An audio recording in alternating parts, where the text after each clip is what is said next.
Hello, thank you. Today I'm going to be speaking very briefly about physiology, psychology, and how yoga can influence both of those things. I apologize for big words, I didn't make them up.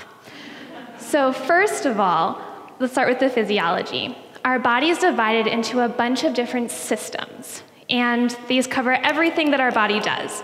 Arguably the most important of these systems is the central nervous system, as it makes everything else work. So the nervous system is divided into two parts. The central nervous system is your brain and your spinal cord. The second part is the peripheral nervous system. That's everything else. So it's your spinal cord connects to your fingers, to your toes, to your digestive system, everything. Now the peripheral nervous system is further subdivided into somatic and autonomic. Big words, I apologize. Your somatic nervous system is everything that you can control. So your brain and your spinal cord connect to those muscles that you have control over, so I can move my hand, and it connects your sensations that you're consciously aware of. So when I make a fist, I can feel the pressure in my hand. I can see you all looking at me, et cetera, et cetera. Now the other half of that is your autonomic nervous system. This is the part that connects to all of those muscles and organs in your body that you don't have control over. So this is your digestive system, your cardiac system, your vascular system. So for a long time, we've thought somatic nervous system, control. Autonomic nervous system, no control. But that's not true. We're going to come back to that in a second.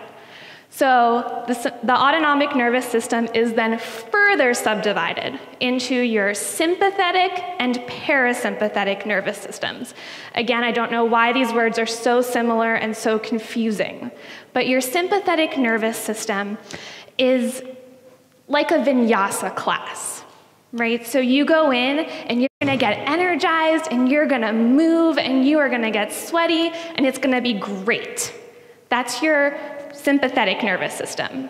Now, in the exact same room, with the exact same equipment, you can also have a yin class and relax and rejuvenate, and that is your parasympathetic nervous system. So, you've got the same organs, but they're doing two totally separate things. In psychology, we talk about the sympathetic nervous system as your fight, flight, or freeze response. So imagine you're walking down a road and suddenly a dog comes running at you baring its teeth. You get terrified and your body is going to set you up to either run away as fast as you can, that's flight, or to turn around and fight that dog to regain a sense of safety, that's your fight. For some people, and this is a possibly more newly developed response, you freeze because you feel like you can't do anything else. So that's your sympathetic nervous system. And to that end, your heart is going to race. Your breathing is going to get really shallow and really fast. Your blood vessels in your fingers are going to constrict because you don't need blood in your fingers. You need it in your biceps and in your quadriceps so you can get away as fast as possible. Now, when you're feeling safe and calm and relaxed, that's when your parasympathetic nervous system gets activated. We call that the rest and digest system. And it's the exact opposite. Your heart rate's going to decrease. Your breathing is going to get slower and deeper. And your fingers are going to get warmer because those blood vessels in your fingers are going to dilate, because now your whole body could use some blood and some oxygen. Excuse me. So what, right? We've got these parts of our body and they go back and forth. What we need is balance. Just like any good yogi will tell you, sometimes you need vinyasa and sometimes you need yin. Too much of one puts you out of balance. It's the same thing in our bodies. Sometimes you need sympathetic activation and sometimes you need parasympathetic activation. And too much of either is going to put you out of balance. Unfortunately, in our world, there are too many people who are struggling with anxiety disorders. And anxiety can come from too much stress at work or at home. It can come from experiencing traumatic events in your life. It can come from a predisposition that your parents give you, like we've heard before. It can come from any number of things. But no matter where it comes from, this anxiety is associated with chronic activation of your sympathetic nervous system. And that is related to heart disease, high blood pressure, more physical illness, and many other physical problems. Well, that sucks, right? Because this is the autonomic nervous system and there's nothing we can do about it, so I'm done. It's not true. We can do something about it. And we actually have really amazing ways to measure your body, things that don't seem measurable. And we call this biofeedback, literally looking at what your body is doing. There's many different ways of doing biofeedback. One is to look at skin conductance, so how sweaty you are. Another is to look at your heart rate. My personal favorite is to look at finger temperature.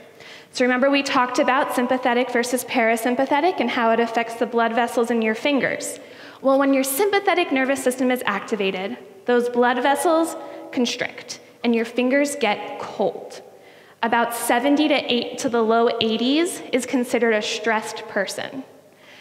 And the reverse, when your parasympathetic nervous system is activated, those vessels are going to dilate and your fingers will get warm. About high 80s to 90s is considered a relaxed person. So now I can set someone down, I can put a thermometer in their fingers, and they can see how activated they are, how much stress they're experiencing at this moment. But not only that, I can give them a thermometer and say, go home, measure this right before you go to bed. Measure your hand temperature right after that fight that you have with your spouse that you have every single week. Measure your hand temperature right before that big test. Measure it when you're feeling angry. Measure it when you're feeling relaxed.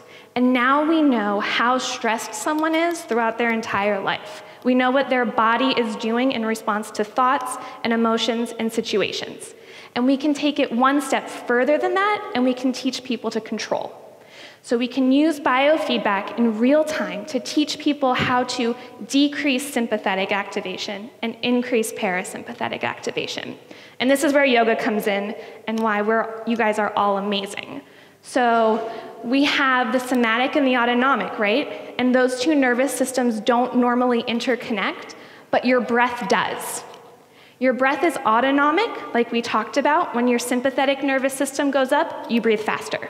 When your parasympathetic nervous system is up, you breathe slower. But you can also consciously choose to change your breath using your somatic nervous system. And that is where you have a chance to change your body in ways that we didn't think were possible. So you can teach someone that when they learn to breathe deeply, they can increase their hand temperature because they're not just breathing, they are changing their whole body mechanism. They are making all of those different parts of the autonomic nervous system switch. So not only is your breathing getting deeper and smoother, but you're also decreasing your heart rate. You're also dilating the blood vessels in your fingers. You're also making all of those other things that are so important for our bodies to rejuvenate possible. And so, next time you're in your yoga studios, I urge you to listen or feel the subtle movements in your body. Notice your heart beating. Notice how your breathing can affect your body. Notice how when you move, you're activating your sympathetic nervous system and all of the things that go along with that. Notice how at the end of class, when you breathe deeply, you can make your heart rate decrease, and then take it a step further. And the next time that you feel afraid, the next time that you feel stressed or anxious, or the next time that you notice, my fingers are really cold, what is that? Take a minute, breathe, and notice how you now have the opportunity to take control of a system that we thought was not controllable. Thank you.